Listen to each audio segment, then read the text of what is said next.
कि मीराबाई ने एक बारात देखी और उसमें दूल्हा देखा सजा धजा, सिर पर उसका मुकुट मोड़ और अच्छी उसकी खूब छवि। इसने देख के वह मीराबाई बालक सी थी ने बोली, माँ यू कौन से यू फलानी का बनड़ा से।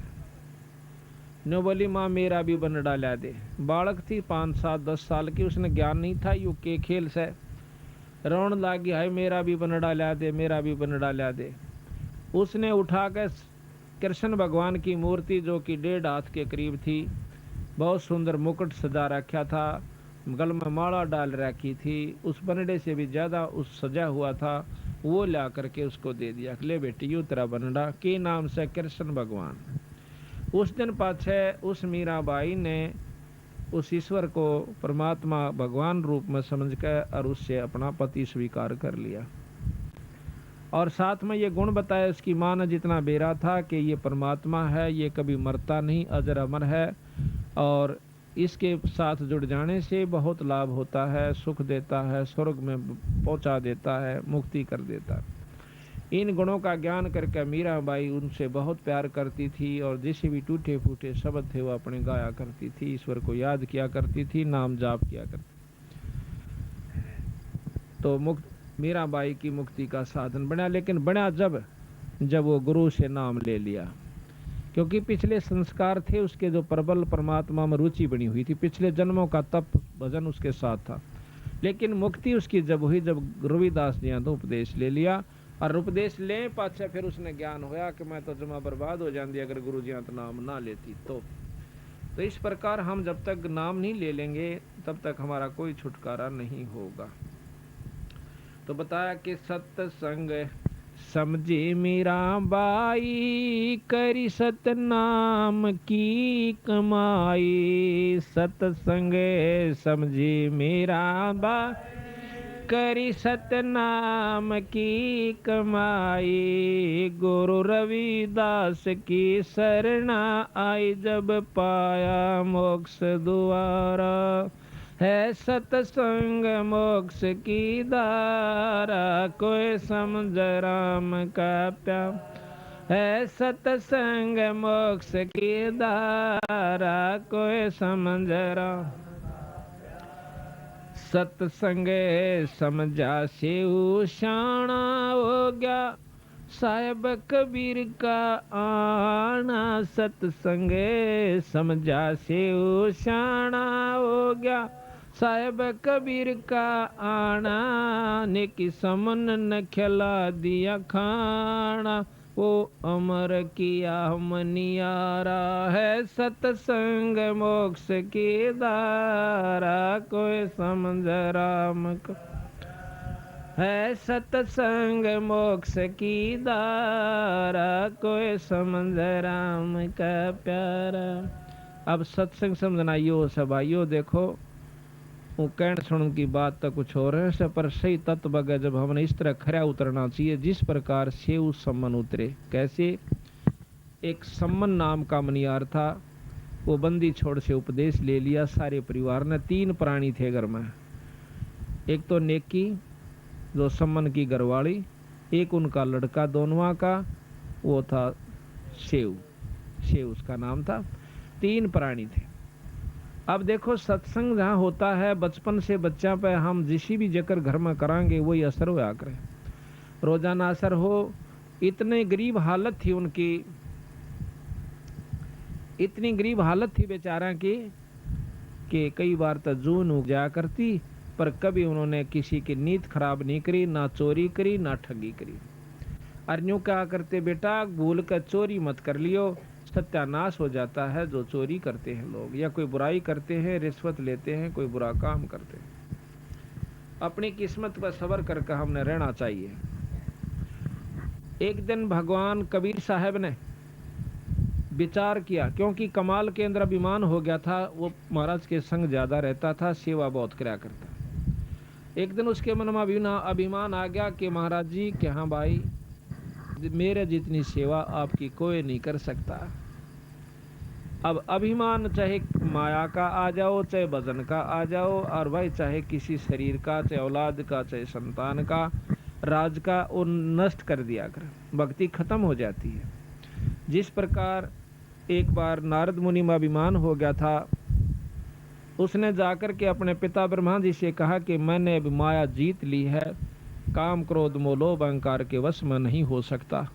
ब्रह्मा जी कहने लगे, पुत्र मेरा आगे तक कह दी है पर और जे करना करिए किता। उसने सोची क्योंकि बालक ने मना करे ना दूना चाला करे उसका नहीं, बालक तक ये था पूरा अच्छे पूरे संत थे। फिर उसके मन में आई पिताजी तन्य कहीं जाकर जब चीज उपलब्ध कर ली मैंने जीत ली है तो बताने में क्या डर से। उसने जाके शंकर भगवान से जिक्र कर दिया कि ऐसे जी मैंने माया को काम क्रोध मोह लोभ अहंकार में किसी काबू में नहीं आऊंगा, मैंने माया जीत ली है। ने बोला भाई देख वह बात है तेरी ठीक से, नारद जी संता के काम तो ये होया करे पर इसका कित विष्णु भगवान आगे जिक्र ना करिए। उन्हें सोची ने कहा अगर पिताजी भी ने कहे थार ये भी ने कहे जा कह विष्णु जी आगे फिर कह दिया कहा भाई नारद जी आ गया महाराज। और भाई ठीक ठाक मौज होगी महाराज ने बोला जी एक उपलब्धि मैंने आज कर ली। क्या कर ली भाई कि मैं किसी माया के काबू में नहीं आऊंगा, मैंने बेरा पट गया कि संसार कुछ नहीं है, हाँ, और मैंने सब क्या पे काबू कर लिया। वाह बेटा वाह, बहुत अच्छा करा। विष्णु भगवान ने सोचा कि देख शंकर जी का बस में को नहीं आया कामदेव, और यू कर लिया, ये इसका यू फूटे भागी भी चौधरी पाकेगा और यू गधा बनेगा, फिर जाकर इसका समाधान होना चाहिए। ने बोला ठीक है बेटा बहुत बढ़िया करा शाबाश। और यूं कह कर नारद जी चल पड़ा तो रास्ते में एक मायावी महल एक नगर बनाया। उस नगर के राजा की कन्या की शादी का उपलक्ष्य हुआ। उसमें बहुत से राजा इकट्ठे हुए। अब उसने नारद ने पूछा रहा ये क्या रोड़ा सा हो रहा, बाजे बाजन लाग रहे और भाई बड़ा खूब धूमधाम हो रही। किसी ने बता दिया कि यहाँ फलाने राजा की कन्या का विवाह है। नारद ने सोचा चल देख लेते। अब मन में आता है कि क्यों ना यहाँ शादी करवा लूं, पर शादी तेरी हो क्यों करे, कन्या बहुत खूबसूरत और तेरी सूरत ठीक को नहीं। तो उसने भगवान विष्णु से अर्ज करी कि मुझे अपना रूप दे दे। अब भगवान विष्णु प्रकट हुए, कहने लगे बोलो ऋषिवर क्या चाहिए कि ऐसे ऐसे कन्या का विवाह है और उसने अपना पति चुनना है और जो खूबसूरत पति होगा उसको चुनेगी, आप मुझे अपना रूप दे दीजिए। नो बोले तथास्तु। तो उन्होंने बंदर का मुंह ला दिया उस नारद जी का। अब नारद जी सोचे कि तेरा जो शकल है विष्णु भगवान की हो चुकी है और तेरे जितना सुंदर इस सृष्टि में कोई नहीं, और कन्या तुझे जान दे अपनाओगी।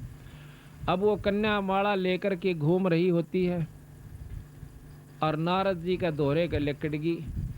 उसने सोचा तू देखा को नहीं, ये ना तो आई चुन लेती।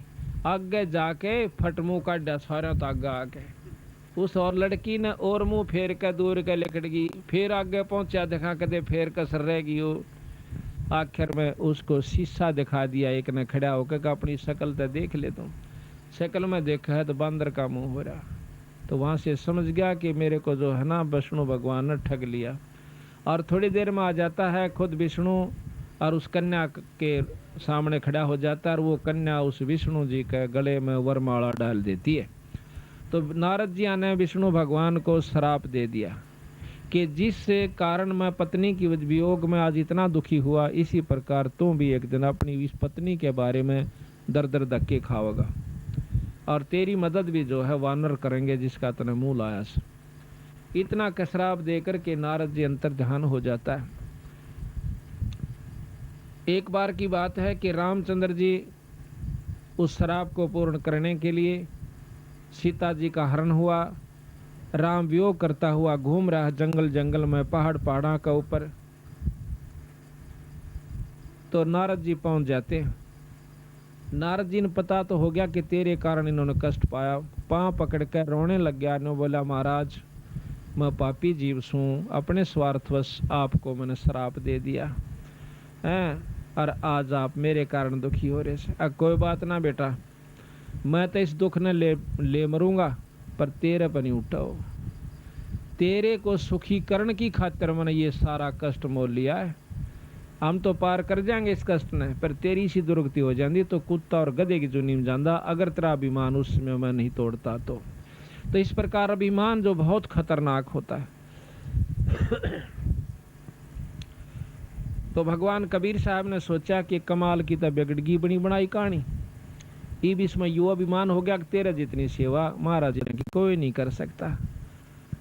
एक दो दिन के बाद महाराज ने कहा कि भाई कमाल, ऐसे ऐसे एक भक्त है अपना सम्मन नाम का मनियार, और उससे मिलने जी कर रहा से, चलोगे? हाँ महाराज मैं तो आपके संग जरूर चलूंगा।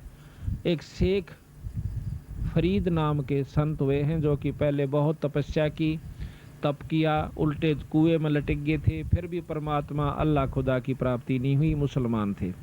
बंदी छोड़ कबीर साहब ने, जब उसने 12 वर्ष कुएं में लटकते हो गए और काग आगे आंख काटना, तो उस समय उस शेख फरीद ने न्यू कहा था, भाई कागो मेरे हाडा पर ऊपर कोई मांस बच रहा हो तो उसने खा लो, क्योंकि अस्थि पंजर हो गया था, उसका मांस नहीं रहा शरीर का ऊपर। 12 वर्ष में 1.25 मन अन्न, महाराज गरीबदास जी ने लिखा है कि शेख फरीद ने खाया था 1.25 मन 12 वर्ष में।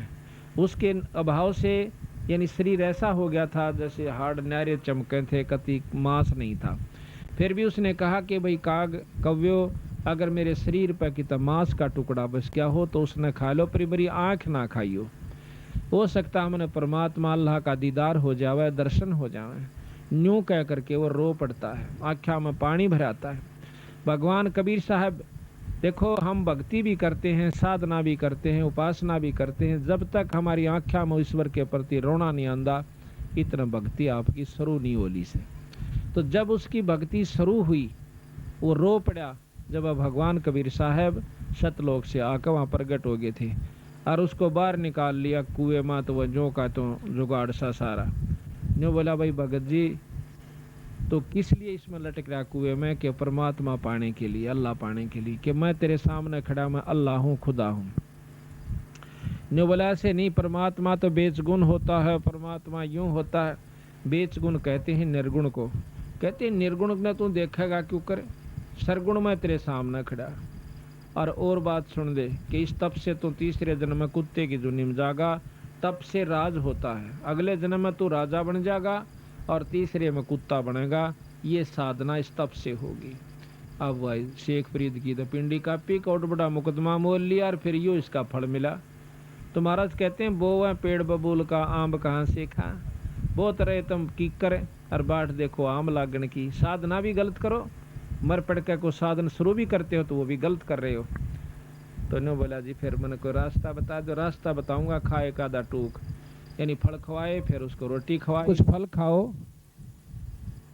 महाराज कहते हैं कि इतना ना खाओ कि आपका पेट भर जाए और आपको नींद आ जाए, ज्यादा नहीं छकना चाहिए।